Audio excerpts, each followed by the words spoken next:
आज एकही एक्स्ट्रा काम नाही असं वाटलंच होतं. तोपर्यंत एक काम जे आहे ते माझ्याकडून वाढलेलं होतं. तर पहिलं तर सकाळी जे आहे ते ऋतूसाठी टिफिनला छान अशी भेंडीची भाजी बनवून घेतली आणि ते ऋतूच्या पप्पांसाठी पण भेंडी चपातीच नाश्त्यासाठी आज बनवली होती आणि ते दोघं गेल्यानंतर मात्र मी माझ्यासाठी नाश्ता बनवायला घेते. कारण मग सकाळी एवढी धावपळ होते की बास, मग त्याचं आवरायचं त्या सगळ्या गोष्टी करण्यात मग माझ्याकडेच लक्ष राहत नाही. त्यामुळे मी जे आहे ते म्हणजे मला साधारणतः तो गेल्यानंतर 10 वाजतात नाश्ता करायला, तर तेव्हाच मी नाश्ता करून घेते. नाश्त्यासाठी मी आज घेतले होते मोड आलेले कडधान्य आणि थोडेसे जे आहे ते डाळिंब घेतले होते. झालंच की काल ना फ्रीज थोडंसं सरकवल्यामुळे मी फ्रीजचं स्विच बंद केलं होतं आणि ते चालू करायचं लक्षातच राहिलं नाही. त्यामुळे फ्रीजमध्ये सगळं पाणी झाले आणि सगळं काढून मला डबल जे आहे ते फ्रीज क्लीन करावं लागलेलं होता.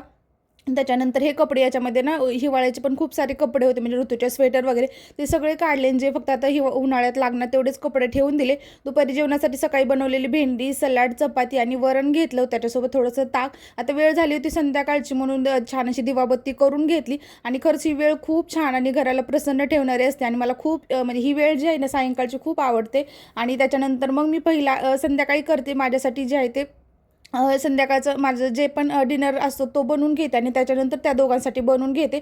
तर इथे मी ना थोडासा पत्ताकोबी घेतला आणि थोडेसे जे आहे ते मटार घेतले. मटार जसे थोडेसे जास्तच होते म्हणजे पत्ताकोबीपेक्षा आणि अगदी थोडंसं तेल टाकलं, तेलामध्ये जिरे मोहरी आणि मीठ थोडंसं टाकलं. तर हेच मी आज जे आहे ते खाणार होते. तर असा होता माझा आजचा दिवस.